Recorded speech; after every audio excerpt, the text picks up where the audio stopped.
अस्सलाम वालेकुम नाज़रीन, मैं हूं आपका मेज़बान अयाज़ राना। प्रोग्राम है न्यूज़ नाइट। आज एक खुसूसी प्रोग्राम जो है वो तश्कील दिया गया है और उसका मकसद ये है कि केएमसी ने कुछ 33 साल पहले एक सोच उनकी ऐसी थी कि क्योंकि हम सुनते यही आते हैं कि जब कारोबारी हजरात हों या जब भी हम किसी लार्ज मैन्युफैक्चरिंग की बात करते हैं तो उसके साथ कहा यह जाता है कि हर मईशत की जो रीढ़ की हड्डी है वो एसएमईज़ होती हैं, यानी कि स्मॉल मीडियम इंटरप्राइजेज़ का नाम तो लिया जाता है, जिसके लिए हुकूमत सोचती भी है, बोलती भी है, लेकिन अमली तौर पे जब काम करने का वक्त आता है तो उसके लिए स्कीम्स अनाउंस कर दी जाती हैं। आज से 33 साल पहले इसी तरीके से केएमसी ने भी सोचा कि कॉटेज इंडस्ट्री के नाम पर जो है वो लोगों को बैलेट किया जाए और उसके बाद लोगों को जिनका खुश नसीबों का नाम आए उनको वो प्लॉट दिया जाए। एसएमईज़ जिसको हम कह रहे थे, उसके लिए कॉटेज इंडस्ट्री का क़याम किया जाए। शहर भर में लांडी, कुरंगी, औरंगी, इन इलाक़ों में जब वहाँ जगह मौजूद थी, कहीं ना कहीं सोच के कोई अलॉटमेंट करने के बाद ही अखबार में इश्तिहार दिया जाता है। आज 33 साल गुजर गए, कॉटेज इंडस्ट्री के नाम पे जिन लोगों को बैलेट्स में जिन खुश नसीब के नाम निकले वो आज तक ना वो जगह लोकेट हो सकी, ना उनको वो जगह प्लॉट मिल सका और ना ही केएमसी क्या वो लोग मौजूद हैं भी या नहीं है, क्योंकि 40 साल की सर्विस करने के बाद तो वो लोग भी अब उन जगहों पे नहीं होंगे। इसी वजह से अब ये मामला कोर्ट तक भी पहुंचा। कुछ कॉटेज इंडस्ट्री के लोग कोर्ट से ऑर्डर भी लेने में कामयाब हुए, जहां तक हमें पता चला। इस प्रोग्राम के तवज्जुह से ज़रा आज बात करेंगे। जिस तरीके से मेरे अकब में ये बैनर आप देख रहे हैं जिसमें लिखा है लांडी कॉटेज इंडस्ट्री की ज़मीन अलॉटीज़ के हवाले की जाए। अब ये Landi cottage industry action committee भी तश्कील हो गई है। ऊपर बड़ी ज़बरदस्त बात लिखी है, करेंगे अहले नज़र ताज़ा बस्तियां आबाद। तो बात तो रह गई वहीं सिर्फ फ़िरके तक। अब ज़रा बात कर लेते हैं। मेरे साथ इस वक्त इस प्रोग्राम को खुसूसी तौर पे जो महमूद हामिद साहब ने हमारा जो है इस प्रोग्राम को तश्कील दिया है। महमूद भाई, ज़रा आपको उठना पड़ेगा और मेरे साथ ज़रा हाज़िर रहिए। आखिर जिस तरह मैंने इंट्रो में ये बात करी है कि जनाब ये 33 साल पुराना मामला हो गया, अब आप भी लड़ते लड़ते जो है सफ़ेदी आ गई होगी जब आपको अलॉट हुआ होगा। तो अब कौन इस कॉटेज इंडस्ट्री क्या, अब तो इंडस्ट्री के नाम पे लोग जो है उनकी टांगें कांपनी शुरू हो जाती हैं। अब कहाँ कॉटेज इंडस्ट्री आप बात करेंगे, कौन सा प्लॉट होगा, कब वो फैक्ट्री लगाएगा, कोई इन्वेस्टमेंट करेगा, ये तो सब बातें हवा हो गई। बिल्कुल राना साहब, आप दुरुस्त फरमा रहे हैं। हमारे बहुत से साथी इस इंतज़ार में इस दायरे फ़ानी से कूच कर गए और जो लोग उस वक्त 25 साल के थे तो इस वक्त वो 68 और 70 साल का है। तो ये नौजवानों के लिए, बेरोज़गार नौजवानों के लिए स्कीम बनाई गई थी। ये हमारे मुल्क का अलमिया है, हमारे मुल्क की ब्यूरोक्रेसी के कारनामे हैं, हमारे मुल्क के अंदर बेहिस हुक्मरानों की ये बेहिसी की एक शाहकार है कि 33 साल के बाद भी बेरोज़गार नौजवानों को उनकी इंडस्ट्री नहीं मिल सकी। जबकि इस वक्त पाकिस्तान क्या, कराची के अगर तालीमी इदारों से देखें तो 15-20 लाख नौजवान जो है वो अपनी यूनिवर्सिटियों से फारुक़ तहसील होकर निकल रहे हैं, उनको रोज़गार नहीं है और आपने उनसे पैसे भी लिए हैं। ये पैसे उन्होंने उन बेरोज़गार नौजवानों ने अपने पास से नहीं दिए, किसी ने जेवर बेचे हैं, किसी ने उधार लिया है, किसी ने कमेटी डाली है। वो देखे इस उम्मीद पे इस प्लाट के लिए पैसे जमा कराए थे कि हमें ये 200 गज़ का प्लाट मिल जाएगा, हम यहाँ पे अपने लिए कोई रोज़गार का बंदोबस्त कर लेंगे। तो मैं ये कहूँगा ये बेहिसी का शाहकार है। लेकिन हम ये कहेंगे कि हम मायूस हो जाएं, हम मायूस नहीं होंगे। आपने देखा आज मेरे साथ बैठे हुए, इसमें मेरे साथ मेरी ख़वातीन बहनें भी हैं। ये बच्ची है जिसके वालिद का प्लाट था, उनका इंतकाल हो गया, तो ये उनकी बेवा बैठी हुई है और ऐसी बहुत सी बेवाएँ हैं जो इस इंतज़ार में हैं कि हमारे शौहर ने जो प्लाट लिया था वो हमें मिल जाए तो हमारे बच्चों के लिए कुछ दाल रोटी का बंदोबस्त हो जाए। मगर इन हुक्मरानों को कोई एहसास नहीं है। मगर हमारे लोग जो हैं ज़रूर उनके सरों पे सफ़ेदी आ गई है, बुढ़ापा आ गया है, टांगें काँपती हैं, लेकिन हमारा अज़्म जवां है। हमारे नौजवान भी भरपूर जदोजहद के लिए तैयार हैं और हमारे ये बूढ़े लोग हैं ये भी तैयार हैं और हमारा ये अज़्म है कि हम इस लांडी कॉटेज इंडस्ट्री को आबाद करके जम लेंगे। हमने कोर्ट में गए हैं, हम रेवेन्यू बोर्ड के पास गए हैं, हम हुक्मरानों के पास गए हैं, हम एहतजाज भी कर रहे हैं, हमने केएमसी के हेड ऑफिस में भी मुजाहरा किया है, हम और प्रेस क्लब में भी मुजाहरा किया है और हम मज़ीद मुजाहरे करेंगे। लेकिन इस हक़ को हम छोड़ेंगे नहीं। ये गरीबों का हक़ है, ये उन नौजवानों का हक़ है जिन्होंने अपने खून पसीने की कमाई, अपने माँ बाप के खून पसीने की कमाई केएमसी को दी है। वो करोड़ों रुपया केएमसी लेके हजम करके बैठ गई है और वो इनको प्लाट नहीं दे रही है। इसके लिए हम जद्दोजहद कर रहे हैं। अब मुझे ये बताइए कि ये मामला 93 का है। 1993 में ये बैलेटिंग हुई, जी हाँ, ऐसी हुई थी, बिल्कुल। अखबार में इश्तिहार आया, बिल्कुल आया। बैलेटिंग हुई, जी हाँ, 5,000 रुपए के कोई पे ऑर्डर लोगों ने उस वक्त जमा कराए थे। जी। उसके बाद जो है ये जिनके नाम आ गए उनको मेरे ख्याल से अलॉटमेंट भी हुई कि नहीं हुई? अलॉटमेंट आर्डर मिले हुए हैं। ये जितने लोग बैठे हुए हैं इनके पास अलॉटमेंट आर्डर मौजूद हैं। इनकी पेमेंट दी हुई है, अलॉटमेंट आर्डर मौजूद है। अच्छा, उसके बाद भी अलॉटमेंट लेटर जो मिले जो और अच्छा जी, पोजीशन नहीं दी गई है, आप अलॉटमेंट मेरे साथ आर्डर ही दी गई है। रहेगा। सर आइए ना ज़रा, मुझे अब बताइए कि अब जब 93 आपका निकला था प्लॉट? जी, मेरे छोटे भाई का प्लॉट था। ठीक है। और वो भी इंजीनियर अपना है। नाम बताइए। मेरा नाम मोहम्मद रिजवान है और रिजवान मैं भी साहब। मैकेनिकल इंजीनियर हूँ। माशाल्लाह। और मेरा मुझसे 20 साल छोटा भाई है अदनान, उसका ये प्लॉट है, वो भी मैकेनिकल इंजीनियर है और आजकल रोज़गार के सिलसिले में मुल्क से बाहर गया हुआ है। अगर ये प्लॉट हमें मिल जाता तो यहाँ पे एक इंडस्ट्री होती। जो इंडस्ट्री जो है उसमें कई लोगों को रोज़गार के मौके मिलते जो कि नहीं मिल सके। ये गवर्नमेंट की हठधर्मी की वजह से, केएमसी की हठधर्मी की वजह से कि पेमेंट ले ली और वो फाइलें ख़रीदने में लग गए, बजाय इसके कि वो प्लॉट देते, लोगों को मायूस किया। अच्छा, जी हाँ, उनका फाइलें ये बिकनी था शुरू हो गई। बिकनी। खुद उनके जो अभी केएमसी के लोग हैं, ज़मीन है नहीं और है फाइलें हाँ, चलनी शुरू वो हो ये उन्होंने इतनी मायूसी पैदा निज़ाम- की, सिस्टम हाँ, चलना शुरू हो इतनी मायूसी पैदा की कि कई लोगों ने अपनी फाइलें जो हैं वो 20,000 रुपये जो हमने जमा किए थे 1993 में, वो इन्होंने टके टके के भाव ली हुई है। ठीक है ना। जो भी गया है उसको इन्होंने जो है ना धूल और खाक चटवाई है और कोई काम करने का रवादार नहीं था। ये तो हमारे मोहतरम महमूद हामिद साहब की और हमारे जो सीनियर और साथी हैं उनकी काविशों से हम लोग कोर्ट में गए, फिर हमारी रेड फाइल हुई और अल्हम्दुलिल्लाह इनको शोकॉज भी दिया गया। बोर्ड ऑफ रेवेन्यू का झगड़ा और इनका केएमसी का भी आपस में झगड़ा हुआ। ये सरकार जो है ना हमें टाल मटोल से काम ले रही थी, मगर जस्टिस सलाउद्दीन पंवर साहब ने एक ऑर्डर पास किया जिसमें चीफ सेक्रेटरी सिंध को पाबंद किया कि जनाब इसकी ज़मीन का स्टेटस बताया जाए, जिसके लिए इन लोगों ने जो भी कोर्ट के हथकंडे होते हैं डिलेइंग टैक्टिक्स इस्तेमाल की और 1 साल तक हमारे इन्होंने रिपोर्ट ही सबमिट नहीं की। 1 साल के बाद अब रिपोर्ट सबमिट हो गई है और अब जी हाँ रिपोर्ट सबमिट हो गई है और उसमें भी जो है कोई ऐसे वाज़ेह सूरत हाल नहीं है। जो कुछ वहाँ पे BOR के पास हम सब गए थे वहाँ पे और वहाँ से कितने अलॉटीज होंगे तकरीबन इसके? 2334 2334 ठीक है। 2334 लांडी कॉटेज इंडस्ट्री के हैं और 4000 जो है औरंगी कॉटेज इंडस्ट्री के हैं। औरंगी कॉटेज इंडस्ट्री के अंदर हाई कोर्ट ने ऑर्डर कर दिया है, लेकिन वहाँ पर भी केएमसी ने डिमार्केशन नहीं किया है। जो फैसिलिटीज़ हैं, जो इंफ्रास्ट्रक्चर है, जो पानी कहाँ पे होना है ये अब यहाँ पे गाज़ियाबाद के करीब है ज़मीन। गाज़ियाबाद के हाँ, उसमें 5 ब्लाकों के ऊपर कब्जा हुआ हुआ है। हाई कोर्ट के हुक्म के बावजूद पर भी जो है ना उस पर अमल नहीं हो रहा है। ज़बरदस्त। कब्जा कौन छुड़वाएगा? कब्जे वाली ज़मीन से कब्जा कौन छुड़वाएगा? नहीं, इंशाल्लाह देखें जी, कोर्ट में हमारा केस चल रहा है। अभी कोई इस पे हम कोई फर्दर कोई कमेंट्स नहीं कर सकते।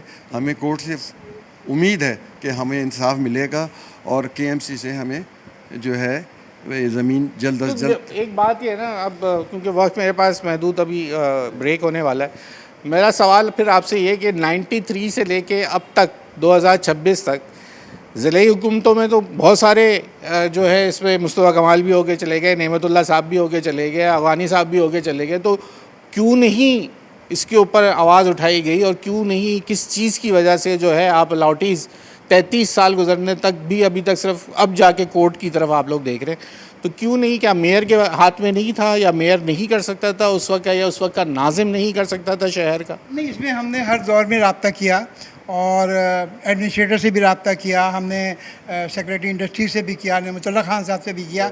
लेकिन बल्कि हमारी जो आपको हैरत होगी ना, हमारी मुलाकात तो मोइनुद्दीन हैदर साहब से हुई, और मोइनुद्दीन हैदर साहब ने तो ऐसे ऑर्डर किए थे कि हम लोग तो कह रहे थे कि बस हमें प्लाट मिल जाएगी अगले महीने। जब वो गवर्नर थे उन्होंने कहा था 10 दिन के अंदर प्लाट। उन्होंने बड़ी हमदर्दी की थी, और मैं समझता हूँ ऐसे हुक्मरान होने चाहिए। उनका भी क्यों नहीं दिया इनको आपने?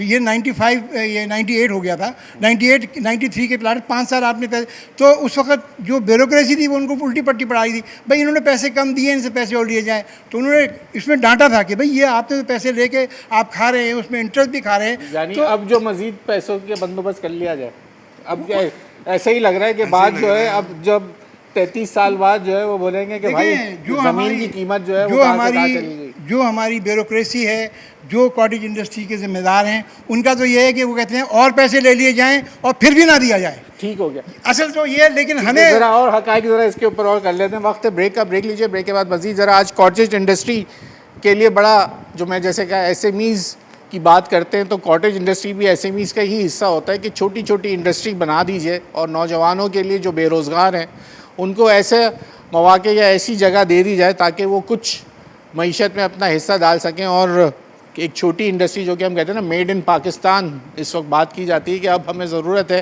कि हमारे पास डॉलर तो है नहीं, कोई चीज़ इंपोर्ट नहीं करनी, लेकिन हमें लोकलाइजेशन की तरफ जाना है। तो फिर जब इंडस्ट्री ही नहीं होगी तो फिर लोकलाइजेशन कैसे होगी? ब्रेक लें, ब्रेक के ऊपर मज़ीद बात।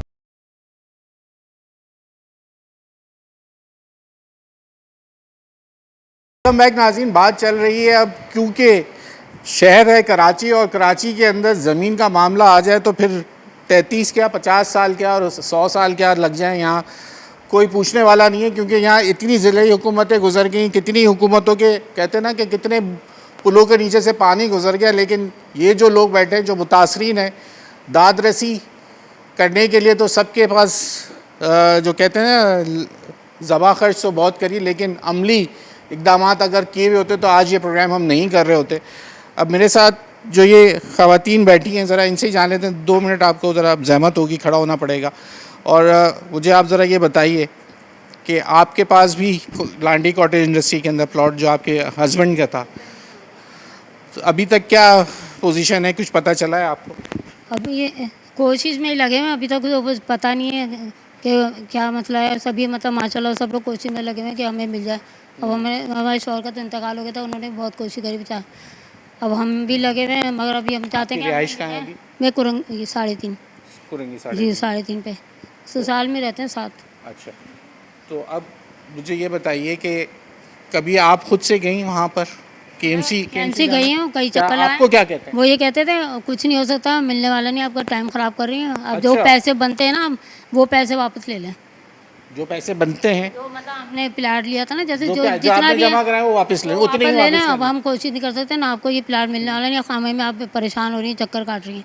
अच्छा, हाँ यही क्या क्या कई दफ़ा गए, फिर भी हम लोग चक्कर काटते ही रहते थे कि किसी तरह आपका ये। जाना हुआ, आप साथ गई, क्या बोला उन्होंने, क्या बेटा बोलते हैं वो लोग? मतलब कि जब भी हम केएमसी जाते थे ना तो वो यही कहते थे कि अब तो खैर कुछ नहीं हो सकता। मतलब कि जो भी थे ना अलॉटीज़ वगैरह जो उनके पास आते थे तो ये कहते थे कि भाई मतलब कि प्लाट तो अभी नहीं हो सकता है, तो जो इसकी जो आप बदले में जो पैसे वगैरह का उन्होंने कहा कि भाई 41,000 का उन्होंने कहा था कि भाई आपको मिलेंगे इसके बदले में, क्योंकि ये प्लाटिंग वगैरह का तो अब कुछ नहीं हो सकता, ये केस वगैरह बंद हो चुका है। तो केस ही बंद हो गया? हाँ, उन्होंने ऐसे ही कहा था कि भाई अभी केस वगैरह तो कुछ नहीं हो रहा और यहाँ पे कुछ नहीं कंफर्म हो सकता कि आपको मिलेगा या नहीं मिलेगा, क्योंकि जिन्होंने देने थे वो तो अब यहाँ पर है नहीं। कहना इदारे की तो मोहर लगी हुई है ना, इदारे की मोहर लगी हुई है जी। कहना शख्सियत के पीछे थोड़ी आए, हम तो इदारे के पीछे आए। बस वो जब भी हम जाते थे तो उनका यही कहना होता था, हम जब हम गए तो हमें मायूसी की तरफ ही हमें लौट कर आना पड़ता है, मतलब कि कोई उम्मीद नहीं होती कि हमें वहाँ से कुछ हो होगा। गया, शुक्रिया आपका वक्त देने के लिए। सर आप भी ज़रा आ जाइए ज़रा, ये अब मुझे बताइए, आप सुनिए, पहले अपना तारुफ मुझे करा दीजिए। आपके पास भी प्लॉट है वहाँ? जी जी, मेरे नाम है और मेरे ही एप्लीकेशन पे निकला था वो, तकरीबन 33-35 साल हो गए। और जैसा कि मोहतरमा ने फरमाया तो जब भी हम जाते थे वो यही कहते थे, नाउमीद करते थे केएमसी वाले। सही है। और पैसे इन्होंने पूरे ले लिए, प्लॉट नंबर तक दे दिए, पोजीशन लेटर दे दिए, अलॉटमेंट लेटर दे दिए, साइट प्लान दे दिया, लेकिन प्लॉट नहीं दिया। फिर अब तो आप लोगों ने फिर आप लोग सब एक जगह इकट्ठे हुए जो लोग थे जिसके हाँ, बस ये कुछ लोगों की मेहनत थी। महमूद आमिद साहब हैं उसमें, और भी बहुत सारे, अयूब साहब हैं, और बहुत सारे नाम अभी मुझे याद नहीं है, लेकिन उन्होंने काफ़ी अरसे तक मेहनत की और फिर ये किसी तरह से एक ग्रुप बना, फिर उसका व्हाट्सएप ग्रुप बना, और अब इंशाल्लाह हम कोशिश कर रहे हैं, और केस भी किया हुआ 3-4 साल से हमने। तो हमें उम्मीद है कोर्ट हमें इंसाफ मिलेगा इंशाल्लाह। अभी लास्ट टाइम उन्होंने एक ऑर्डर तो जारी किया था, लेकिन उसके ऊपर बोर्ड ऑफ रेवेन्यू और केएमसी अब तो ने, जमीन का मामला ना, मेरे ख्याल बोर्ड ऑफ रेवेन्यू के पास ही जाना पड़ेगा आप लोग। नहीं वो तो फिजिकल है। जगह तो है, वो खुद कह रहे हैं कि जगह है, वो खुद इसको एक्सेप्ट कर रहे हैं, और वो ये भी कह रहे हैं कब्ज़ा है और कच्चा कब्ज़ा है। तो भाई यहाँ तो आपने नस्ला टावर जैसे गिरा दिए टावर, तो ये झोंपड़ियाँ आपसे क्यों नहीं टूटती? कल को अगर कोई आपके सदर की कुर्सी पे आके बैठ जाएगा तो आप ये कह के खड़े हो जाएंगे कि जी ये तो कब्ज़ा हो गया, आप उसको नहीं हटाएंगे। ये क्या हुकूमत की जिम्मेदारी नहीं है कि वो उनको हटाए? मतलब ये तो हुकूमत की ही कमज़ोरी है कि उसकी एक पोजीशन में एक जगह है और उस पर अगर कोई लोग कब्ज़ा कर देते तो हैं। आपके साथ भी बात ऐसे हुई कि आप गए तो पैसे जो दिए 41,000 हाँ, तो बिल्कुल वापस कर लें? बिल्कुल, वो कहते हैं जी आप पैसे ले तो आप लोगों लें, ने या कुछ डिमांड खोली मतलब कि वहाँ भाई तो चाहिए पैसे वापस कर दो, आज की वैल्यू से दे दो।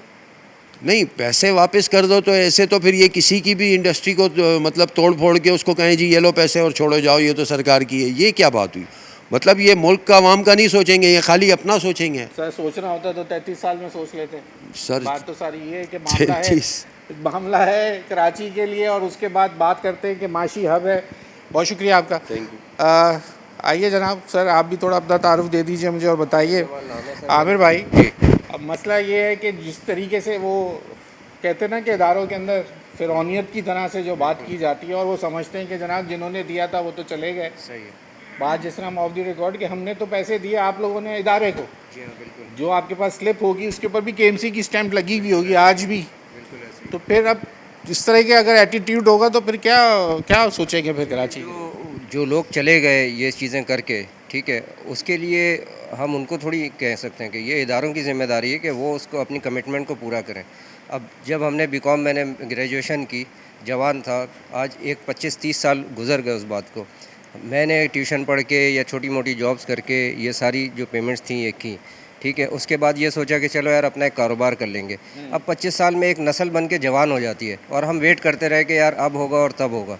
तो ये जो लोग थे ये तितर बितर थे, इनको सबको पता नहीं था। ये आपस में जैसे महमूद साहब में और भी बहुत सारे लोग हैं जिन्होंने इन चीज़ों को, लोगों को एक साथ जमा किया, गैदर किया। तो ये सब उसके बाद से ये सारी चीज़ें हो रही हैं। अब मुझे नहीं पता, इन्होंने बहुत सी कोशिशें, क्योंकि मैं तो थोड़े अरसे के बाद बाहर चला गया था जॉब के लिए, क्योंकि यहाँ पर इतना वो अपॉर्चुनिटीज़ नहीं थी। बाहर से वापस आया, वालिद साहब इस चीज़ को फॉलो कर रहे थे, फिर उन्होंने मुझे बोला बेटा ये चीज़ें ये देख लो। फिर इनसे रब्ता हुआ तो उसके बाद से फिर मैं भी इनके साथ फॉलोअप में लगा हुआ कि अल्लाह बेहतर करेगा। अदालतों से उम्मीद है इंशाल्लाह ताला। उम्मीद क्या बनी है? जब यही है, इतना सब कुछ हो गया अब तो बस कब्जा चाहिए आप लोगों सबको को। सिर्फ मुअज़्ज़ज़ अदालत से उम्मीद है कि इंशाल्लाह ताला हमें हमारा हक़ मिलेगा। बस हम ये उम्मीद कर सकते तो हैं। महमूद भाई, कोई उम्मीद इस तरह से है कि ऑल्टरनेट अगर उस जगह पे कब्जा है तो हुकूमत के पास, तो बोर्ड ऑफ रेवेन्यू के पास तो कहीं भी उठा के आपको जगह की लोकेशन तो रिलोकेट किया जा सकता है ना उसको कहीं। आज ये है कि अभी आपने 3-4 महीने पहले जो ना हमारे वज़ीर बल्दियात नहीं वज़ीर बल्दियात नहीं, वफाकी वज़ीर तिजारत ने ऐलान किया यहाँ आके बंदरगाह के ऊपर, बिन कासिम के ऊपर, कि हमारे पास बहुत सारी ज़मीन पड़ी है, जो लोग यहाँ इंडस्ट्री लगाना चाहते हैं वो आएँ और यहाँ लगा लें। हमने फ़ौरन उनको ख़त लिखा कि भाई ये ज़मीन हमें नहीं मिल रही, हमें ये ज़मीन दे दीजिए, लेकिन उसका जवाब कोई नहीं आता। मैं कहना ये चाहता हूँ कि देखिए ये जो चीज़ है ना, ये मामलात को ये है कि ये नहीं है कि ज़मीन नहीं है, ज़मीन है। अब आप ये देखें कि इस मुल्क की इंतहा है कि एक मुल्क का सीनियर हाई कोर्ट का जज जो है वो हुक्म देता है कि आप ज़मीन का स्टेटस बताएं। ये केएमसी और रेवेन्यू बोर्ड जो नूरा कुश्ती लड़ रहे हैं और हम लोगों को बेवकूफ़ बना रहे हैं, उस पर उन्होंने ऑर्डर किया कि आप हमें स्टेटस बताएं कि इनकी ज़मीन अगर 400 एकड़ थी या 500 एकड़ थी तो कितनी खाली है और कितनी कब्जा हो गई। तो 17 महीने उन लोगों ने रिपोर्ट नहीं दी। उस रेवेन्यू बोर्ड के सीनियर मेंबर को शोकाज नोटिस दिया गया, वो कोर्ट के अंदर नहीं आया, और उसके बाद फिर हमें बुला के कहता है कि हम तो आपको ज़मीन देना चाहते, लेकिन जो रिपोर्ट आती है 17 महीने के बाद उसके अंदर ज़मीन के स्टेटस का जिक्र नहीं है। तो हमें तो वो कहते हैं कि जो सांप और सीढ़ी वाला खेल है, ये ब्यूरोक्रेसी हमें उस खेल में लगाना चाह रही है। लेकिन ये कि बहरहाल हम इस लिहाज से तैयार हैं कि हम उस खेल में भी इनको हराएंगे इंशाल्लाह। हम मुनज़्ज़म हो गए, हम पहले बिखरे हुए थे। आपने कहा ना कि आपने इतना वक्त क्यों लगाया, हम बिखरे हुए थे, अब हम अल्हम्दुलिल्लाह मुनज़्ज़म हो गए, एक ताकत बन गए। आज यहाँ जमा हुए, इससे पहले भी जमा हुए, और हम इंशाल्लाह अपनी ताकत को मज़ीद बढ़ा रहे हैं। हम अपनी ताकत के बल के ऊपर अपने हक़ को इंशाल्लाह लेंगे, इनके हलक से निकाल के लेंगे। इसलिए कि ये इनका हक़ नहीं है। जिन लोगों से, जिन बेवाओं से, जिन यतीमों से उन्होंने पैसा लिया हुआ है, वो उनका हक़ है। वो प्लाट मिलना चाहिए, बेरोज़गारों को प्लाट मिलना चाहिए, ताकि ये शहर तो बेरोज़गारों का शहर है। यहाँ तो रोज़गार नहीं मिलता है, यहाँ लोग जो है भीख मांगते फिर रहे हैं। आप इसके अंदर पैसे लेने के बाद भी है लोगों को प्लाट ना दें, तो ये जुल्म की इंतहा है। तो ये मैं यही उम्मीद रखता हूँ कि जो रेवेन्यू बोर्ड को जस्टिस सलाउद्दीन पंवर ने हुक्म दिया था, उस हुक्म के ऊपर अमल करें, ज़मीन का स्टेटस बताएं, ताकि ये पता चले कितनी ज़मीन खाली है और कितनी ज़मीन के ऊपर कब्जा हो गया है, ताकि उसको सेटल किया जा सके। हो गया जनाब, यहाँ वक्त हुआ है ब्रेक का। ब्रेक लीजिए, ब्रेक के बाद मज़ीद जो लोग यहाँ मुतासरीन हैं वो यहाँ मौजूद हैं, ज़रा उनसे बात करेंगे। ब्रेक लेने, ब्रेक के बाद उनसे बात।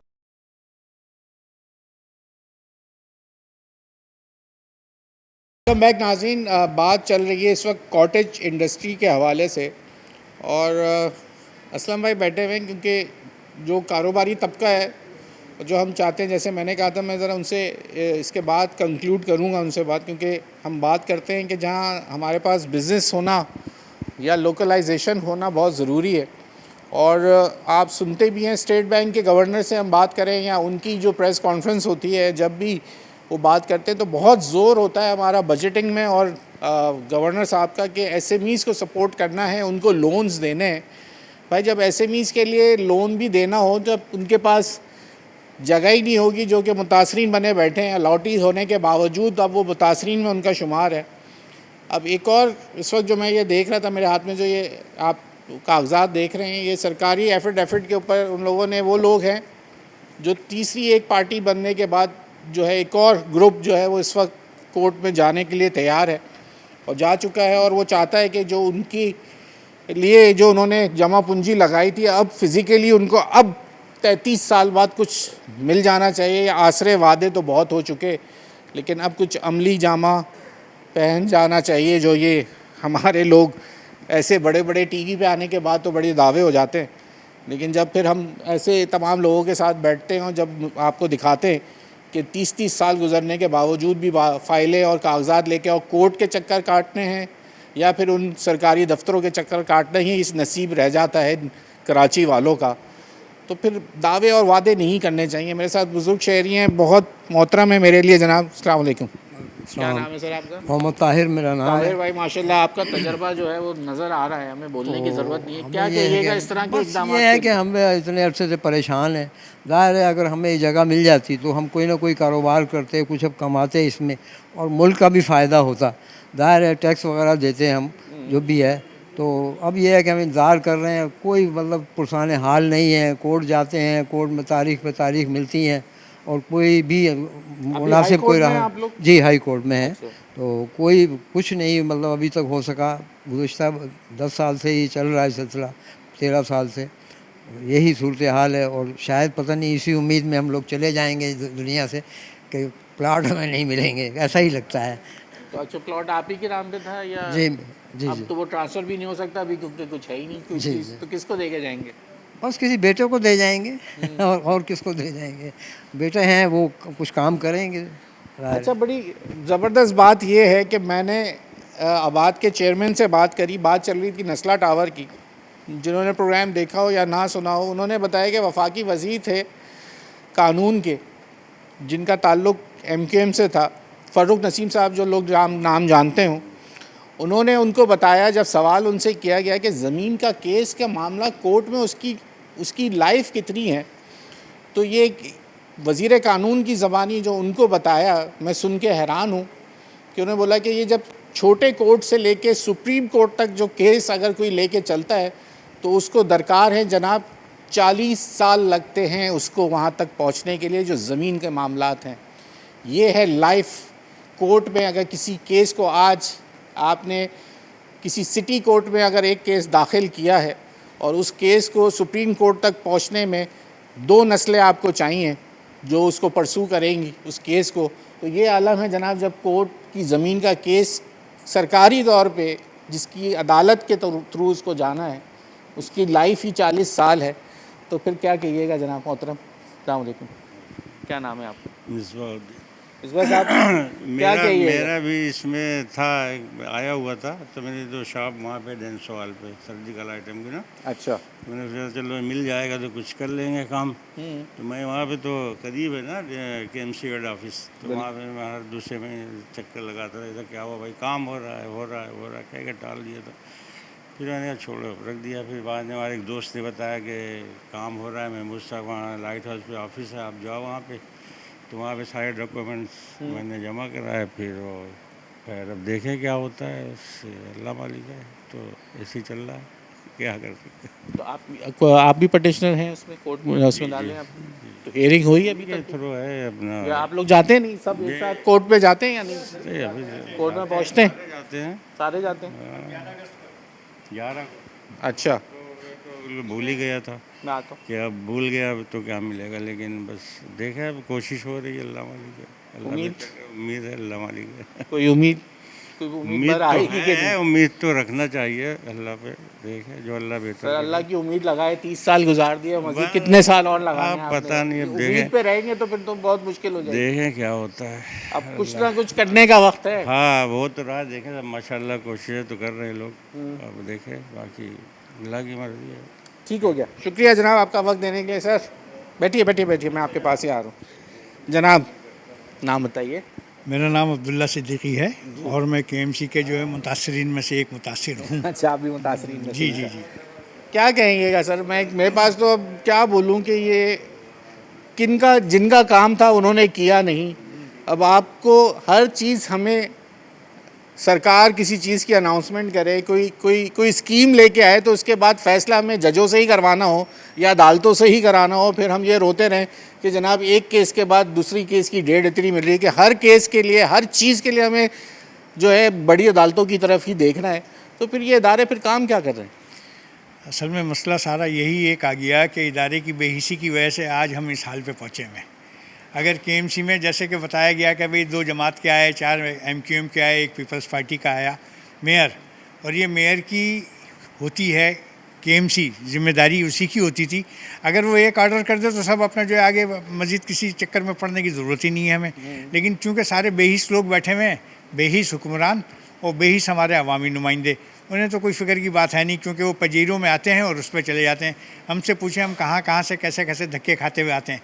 एक साहब अभी वो नार्थ नाज़माबाद से आया, मैं सफूरा से आया, किस तरीके से आया, ये भी अपना जो है एक अलग ही एक कहानी होती है। लेकिन हम पहुँचते इसीलिए हैं कि क्या शहर पता के जिस तरह के हालात हैं, जो सड़कों के हालात हैं, उसके बाद एहतजाज, उसके बाद सड़कें नहीं, उसके बाद पब्लिक ट्रांसपोर्ट नहीं, चिंची में लटक लटक के आप लोगों को आना पड़ता है।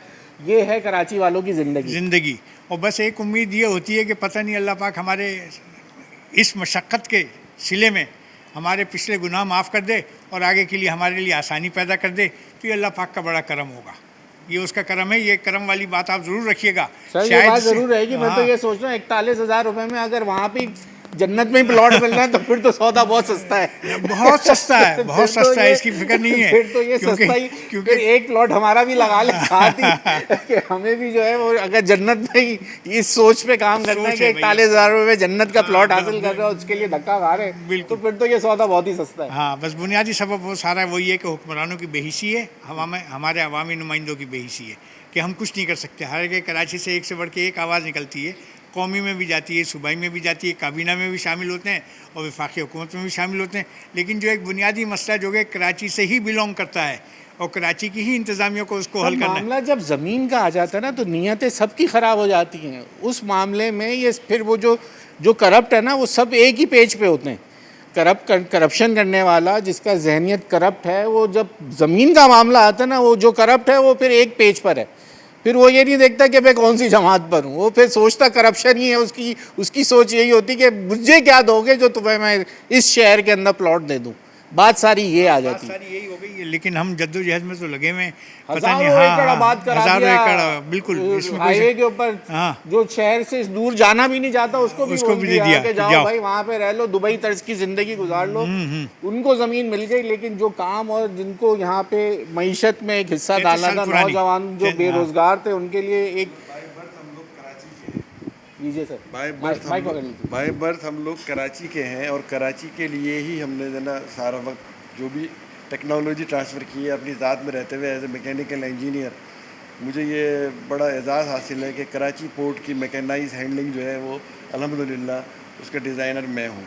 आज कराची पोर्ट, गवादर पोर्ट और पोर्ट कासिम, ये तीनों पोर्ट्स पे जो हैंडलिंग इक्विपमेंट चल रहा है सारा, जो जल्दी जहाज़ खाली होते हैं, मैं असिस्टेंट डायरेक्टर शिपिंग की हैसियत से मैंने फर्टिलाइज़र इंपोर्ट्स डिपार्टमेंट में भी सर सर्व तो किया हम है। कराची वाले अपनी तो जमीन पे कब्जा क्यों मैं- नहीं, हम क्यों नहीं कब्जा कर लेते, हमसे क्यों नहीं होता अच्छा, ये मुझे काम? कई मरतबा आप लोगों ने पैसे भी दे दिए, आप लोगों को अलॉट भी हो गई, तो जाके बैठ जाए यहाँ। तो ये काम हम क्यों नहीं कर पाते?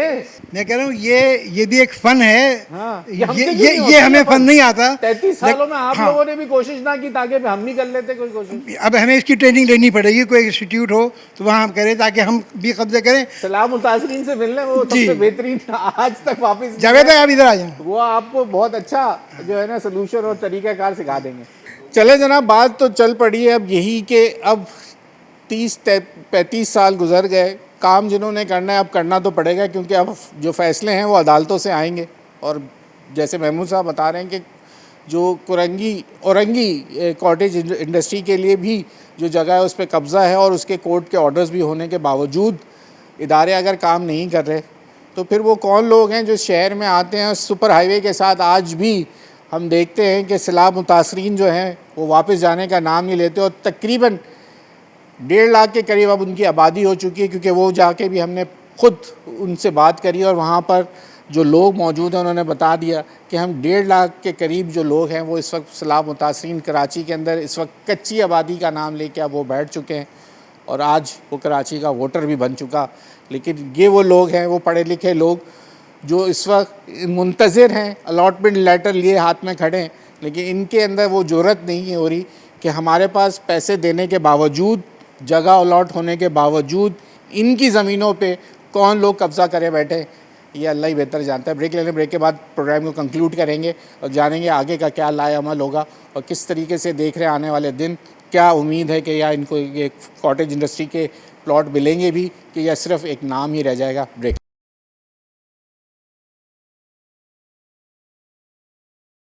वेलकम बैक नाज़रीन, इस वक्त बात चल रही है इस कॉटेज इंडस्ट्री के हवाले से। कराची के अंदर 93 के अंदर जितनी स्कीम्स हैं जो अनाउंस की गई केएमसी की जानिब से, उसमें एक भी कोई ऐसा शख्स आपको नहीं मिलेगा जिसको वो जगह, अलॉटमेंट लेटर उनके पास ज़रूर मौजूद होंगे, लेकिन किसी को वो प्लॉट अभी तक फिज़िकली कोई किसी को पास जो है वो कब्ज़ा मौजूद नहीं है।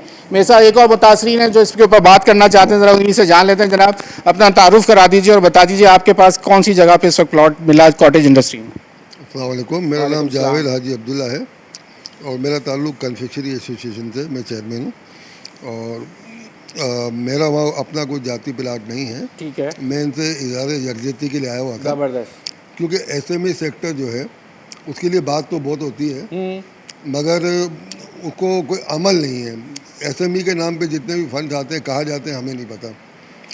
हमारे कन्फेक्शनरी के बहुत से यूनिट जो हैं वो कॉटेज इंडस्ट्री का तकरीबन 70% जो कन्फेक्शनरी है वो कॉटेज इंडस्ट्री पे मुश्तमिल है।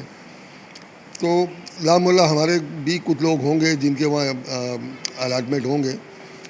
तो उस हवाले से जब मैंने देखा कि ये जद्दोजहद हो रही है, तो इनकी हौसला अफजाई के लिए और इनसे इजारे यकजहती के लिए और इसके अंदर अपना वजन डालने के लिए मैं आया आपकी दावत पर।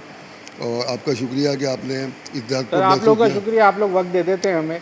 बात यह है कि कराची के लिए कोई भी स्कीम की अनाउंसमेंट हो, चाहे 93 की अब बात कर लें, चाहे अब डेवलपमेंट की बात करें, तो यहाँ बीआरटी बनने के लिए भी 30 साल चाहिए और यहाँ पे 30 साल हो गए, कोई एक प्लॉट नहीं दिया जा सकता। तो फिर जब मुतालबा आता है कि जनाब इसको सूबा बना दो या इसको वफाक के हवाले कर दो, तो फिर वो भी तकलीफ़ होती है यहाँ हुक्मरानों को। देखिए, जब तक ये सिस्टम रहेगा, इसको क्रैश नहीं किया जाएगा, ये मसाइल तो रहेंगे। तो बुनियादी तो ये सिस्टम है। अब सिस्टम ही तो तोड़ना है। ये सिस्टम के तहत तो मारे गए, ये जो सिस्टम चल रहा है ये अब सिस्टम तो वो तोड़ना है। सिस्टम सुबह बनने से टूटे, खुद मुख्तियार होने से टूटे, विफाक में जाने से टूटे, उसको टूटना चाहिए।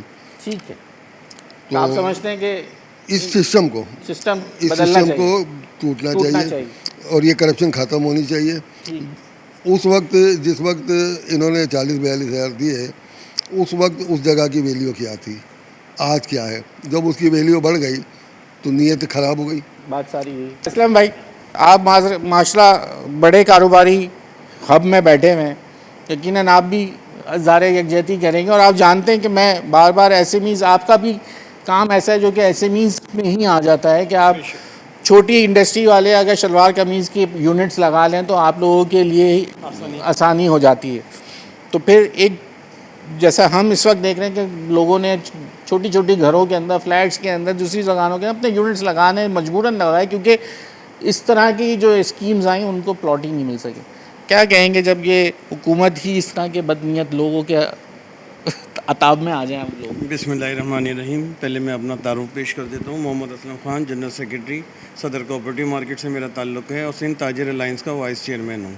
और ये जो मुतासरीन है लांडी कॉन्ट्रैक्ट इंडस्ट्री यहाँ पे जमा है, तो इनके साथ इज़हार यकजहती के लिए हम बाहैसियत ताजिर इनके साथ शाना बशाना शरीक हैं। इनके साथ नाइंसाफ़ी हुई 33 साल पहले, तो इसकी आवाज़ तो बहुत पहले उठनी चाहिए थी, पर ठीक है इन्होंने अब आवाज़ उठाई तो अब ताजिर बरादरी भी इनके साथ लब्बैक कहते हुए इनके साथ शाना बशाना शरीक होगी और हुकूमत से मुतालबा भी करेगी, KMC से मुतालबा करेगी कि भाई इनकी तरफ भी देखें। आपके पास जो लैंड आपने 33 साल पहले इनको दी, इनके हवाले की, अब क्या वजह है कि उस पर कब्ज़ा हो गया तो कब्ज़ा हो गया? क्या हमारा लॉ एंड ऑर्डर इतना कमज़ोर है कि हम वो कब्ज़ा खाली नहीं करा सकते?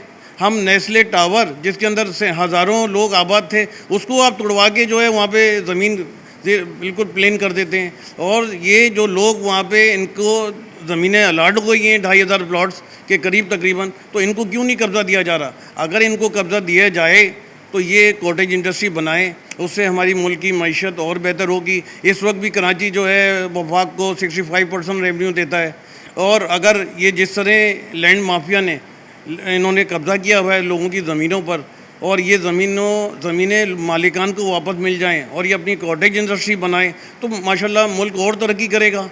तो ये इतना करप्शन मैं समझता हूँ मुनासिब नहीं है।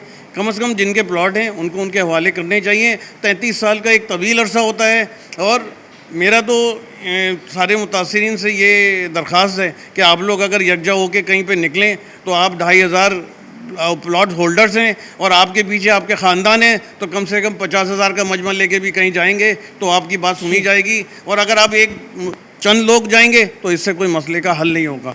और अगर आप इसमें ताजिर बरादरी को भी शरीक करेंगे तो कराची की ताजिर बरादरी भी आपके शाना बशाना शरीक होगी और आपकी आवाज़ पे लब्बैक कहते हुए आपके लिए मुतालबा किया जाएगा। मैं मुर्तज़ा वाब साहब से मुतालबा करता हूँ कि इनकी तरफ देखिए, आप तो कराची के बेटे हैं, आप कराची के बेटे बनने की बात करते हैं, तो ये मुतासरीन लांडी कॉटेज इंडस्ट्री की तरफ क्यों नहीं देखते? ये भी तो हमारे आपके अपने भाई बंद हैं, आपके अपने बहन भाइयों की तरह हैं, तो लिहाजा प्लीज़ इनकी तरफ देखिए और इनके मसाइल को हल कीजिए, ना इनको जो है कलीमुल्लाह और सलीमुल्लाह की तरह इनको चलाया जाए, ये मुनासिब नहीं है और इस पर जो है फौरी एक्शन होना चाहिए। 33 साल का एक तवील अरसा इनके साथ ज़्यादती हो गया।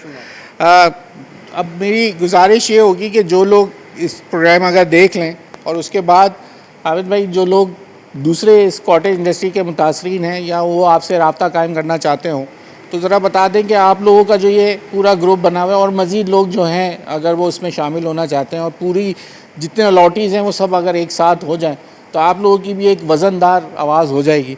तो वो आपसे किस तरह रब्ता कर सकते हैं, कहाँ आपने अपना ये ऑफ़िस बनाया हुआ है, वो भी थोड़ा बता दीजिए। और अब क्या होने जा रहा है और क्या कंक्लूड करना है, मेरे पास 3-4 मिनट है, हम ज़रा ये बात कंप्लीट कर लें। बहुत शुक्रिया। देखिए हमारा जो है व्हाट्सएप ग्रुप भी है और हम फेसबुक के ऊपर भी मौजूद हैं और मैं ये Landi cottage industries action committee और मेरा फ़ोन नंबर है 0321-875-0809। ठीक है, हमारे और उद्योगदारों को भी आप इससे रब्ता करेंगे इंशाल्लाह। फेसबुक पर लिंक मिल जाएगा, जी हाँ। तो लेकिन मैं इसको बात को कंप्लीट करने से पहले ये बात कहना चाहता हूँ कि देखिए ये हमारी बड़ी तवील जद्दोजहद है और इसके नतायज और समराज जो है नज़र आ रहे हैं। हम भटक रहे थे हमारे साथी जो है ना, अंधेरों के अंदर भटक रहे थे। और जैसे आपने कहा, आज आपने मुख्तार सीरीन से सुना कि उनके साथ क्या होता रहा है। और ये तो हैं जो बच के आ गए, जिन्होंने प्लाट बेच दिए, उनके बाजू में आगे ऐसे भी सैकड़ों लोग हैं। तो इसी तरह अब जब हमारा केस सिंध हाई कोर्ट के अंदर है और एक वाज़ेह अहकामात के बाद एक हमारी संग मील जो है वो मुतय्यन हुआ है, और जस्टिस सलाउद्दीन पंवर ने एक रास्ता मुतय्यन किया कि इस रास्ते पे चलेंगे और इस रास्ते पे चल के इन मुतासरीन को प्लाट मिलेंगे। तो फिर कुछ लोग जो है गुमराह करने की कोशिश कर रहे हैं, फूट डालने की कोशिश कर रहे हैं, और वो वही लोग हैं जिन्होंने पहले भी फाइलें ख़रीदी हैं और अब भी वो फाइलें ख़रीदना चाहते हैं। तो लेकिन हमें अब फाइलें नहीं बेचना है, हमने लांडी काटेज इंडस्ट्री को आबाद करना है। हमें गुमराह नहीं होना है। जो लोग हमारे अंदर फूट डाल रहे हैं, जो हमें दूसरे रास्ते दिखा रहे हैं, वो हमारे दुश्मन हैं। हमारी लड़ाई रेवेन्यू बोर्ड से है, हमारी लड़ाई लैंड माफिया से है, हमारी लड़ाई केएमसी के उन अफसरान से है जिन्होंने हमारा 35 साल से 33 साल से इस्तेहसाल किया है। हम मिलकर चल रहे हैं, आगे बढ़ रहे हैं। इंशाअल्लाह हमारा अज़्म है कि हम लांडी काटेज इंडस्ट्री को आबाद करेंगे, वहाँ पर हम अपने कारखाने लगाएंगे। वहाँ हमने नहीं लगाए तो हमारे बच्चे इंशाअल्लाह वहाँ इंडस्ट्री लगाएंगे, और इस शहर के अंदर तरक्की होगी और लोगों को रोज़गार मिलेगा। ठीक हो गया जनाब, बहुत शुक्रिया। आज का जो प्रोग्राम था वो ख़ुसूसी तौर पे हमने इसीलिए बात की थी कि अगर शहर में मौजूद वो लोग जिनके लांडी, ख़ास कर के लांडी कॉटेज इंडस्ट्री में प्लॉट हों और वो इस वक्त तक ये सोच रहे हो कि अब इसके ऊपर काम नहीं हो रहा, तो जनाब आप फेसबुक का पेज बना दिया है, लांडी कॉटेज इंडस्ट्री की एक्शन कमेटी बन चुकी है और वो इस पर काम भी कर रही है। और आप अगर इसके मुतासरीन में से हैं तो उस पर आप रब्ता कर सकते हैं और इस जो कमेटी है, ख़ास करके एक्शन कमेटी, उससे रब्ता कायम करें और इनकी जो पटिशन है उसमें आप खुद भी शामिल हो जाएँ ताकि इनकी एक अहम आवाज़ हो जाएँ और एक अच्छी आवाज़ बन के अपने हक़ जो इस वक्त 30-35 साल गुजरने के बाद भी आपको नहीं मिला, तो उम्मीद अदालत से ही है कि वो कोई ना कोई रास्ता ज़रूर निकाल देगी। आज के प्रोग्राम से बस इतना ही। अपने मेज़बान अयाज़ राना को इजाज़त दीजिए। अल्लाह।